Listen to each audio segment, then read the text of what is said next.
Ladies and gentlemen, we're back out here, 98 Mustang GT. The problem is, it's a 98, so yeah, we started off with the problem is, it's dirty in here, but this is the problem. It's a cold day in Georgia, it's the winter.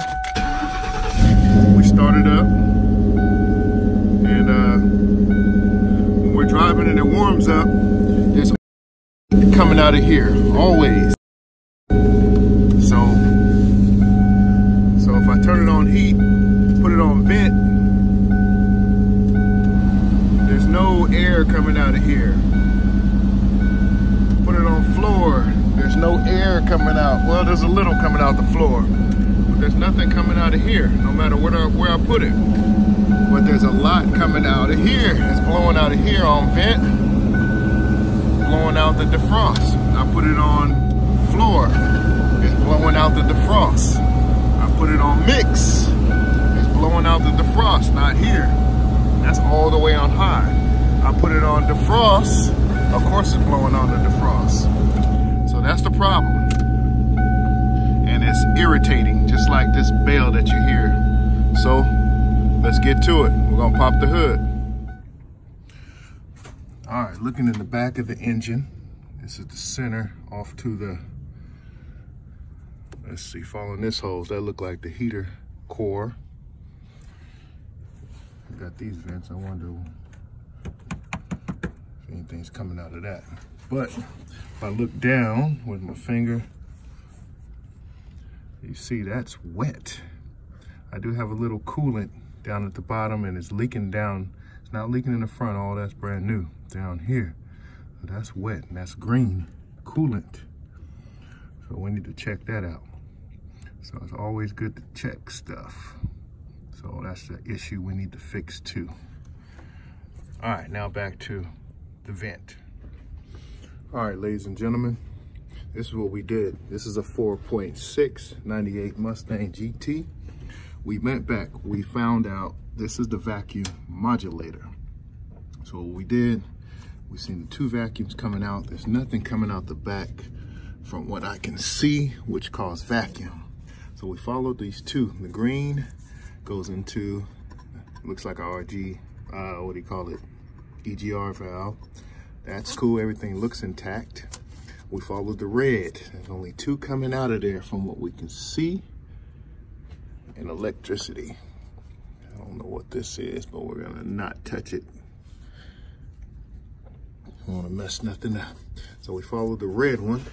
Red one came across the front of the engine and it plugs into here. Those are all intact. Then it goes into here. Everything looks good enough. We followed it all the way down and it ended up going into these two things. Oop. Let's do that again. We followed it all the way around till it ended up, this was hanging down. We pulled this up and we seen one was plugged. We don't know if that's supposed to be plugged or not. It looks broken. So maybe, oh, let me put that on camera. It looks broken. It looks like somebody might have plugged it. I don't know if that's factory or not, but we need to find out where that goes from. But that's been like that since I got the car. The other one is broken off. A little itty bitty hose broken off.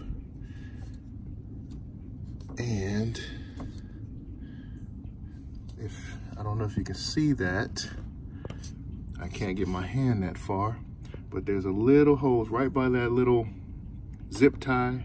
There's a little hose broken where that goes into the black hose and into, can you see that?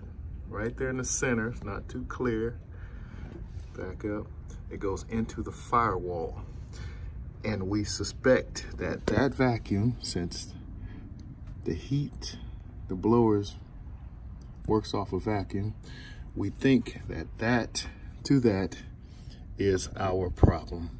I heard that they dry rot and break, and I heard that a heat shrink will fix that. Be careful, we don't want to break it anymore. But we're going to connect that and see what happens and try not to break it again, since it's right next to the engine and it gets dry rotted. But once again, we followed it to that broken hose that's right by the zip tie. And that broken hose goes to that broken end right there. It goes all the way into the firewall, and we followed it all the way. Ooh, where you at? Followed it all the way back to the vacuum tree. So that's where we're at. Okay, I got this headset in, so I don't know if it's recording from the headset or from the actual phone. Matter of fact, let me check. It was recording from the headset. Sound a little different, but good enough to me. Okay, this is what I did, and I'll show you a little mistake I made. So we remember that this was the end. Oh, get the fingers out the way. This was the end plugged into there. We still need to figure that one out because that's rigged, I can tell. Plugged in there. So what we did was we pulled that out. We figured out we can pull it out. We couldn't get this one off. And what we did, we cut the tip a little bit. We were trying to cut the broken piece out, but it went all the way in there and we couldn't get it out. So what we did, we cut it with this, nice and rusty, but it worked. What we did is we cut so far, we was like, we don't want to cut too much because then we'll run into another problem, this being big. So we got this little screw, screwed it in there. We tried to come in from that side. We took this out and tried to come in from that side, but it didn't work. So we screwed it in the front. And what it did, the little piece was so brittle, it just broke. And now we have the little hole to plug that thing, where you at? That thing into it, and maybe heat shrink like somebody said. So the thing is, I could have probably just left more of this on there and just screwed it in there and been better off. But we know it's gonna work. So what we need to do, what we're gonna do is grab that little piece down there first and plug it into here, and then plug it back into here and see what happens. We're also gonna find some heat shrink and put it on before we heat it up. And that's it, we'll be back. Okay, this is where I got. I plugged it in, I put some, it went all the way in. So I push it all the way in there till it's inside this yellow tube. I put some heat shrink on it, which is not a very good job, but it's on there. And like I said, I pushed it all the way in there real good till where it's sticking inside this white part. I hooked it back up, and I still need to figure that one out. I gotta find a diagram, and we're gonna start the car. We followed it. It's kind of, I don't know why they would use such a BS plastic tube, but they did. So what we're gonna do is follow it. We need a zip tie for everything. Zip it so it don't move as much, vibrate and move, and we'll be back to square one. But what we're gonna do now is start the car.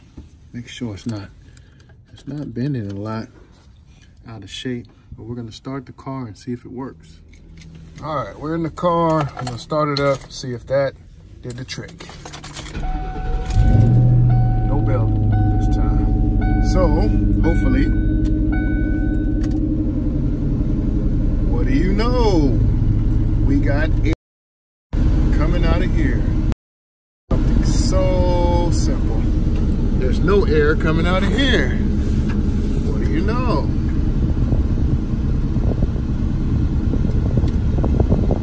I wonder why, but that's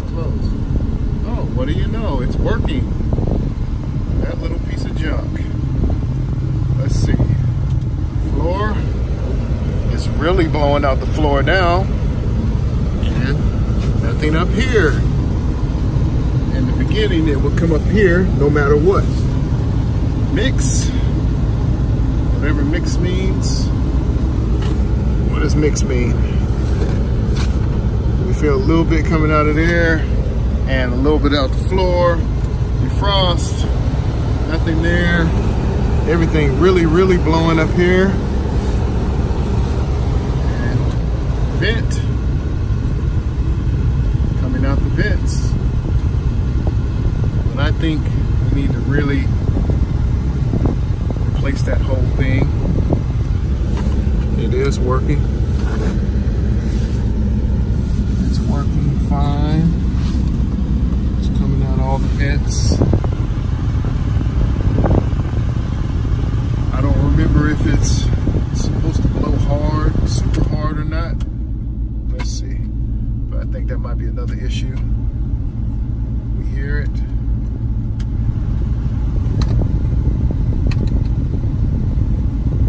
Hear it. It's coming out. Stinks a little bit. Not a whole lot.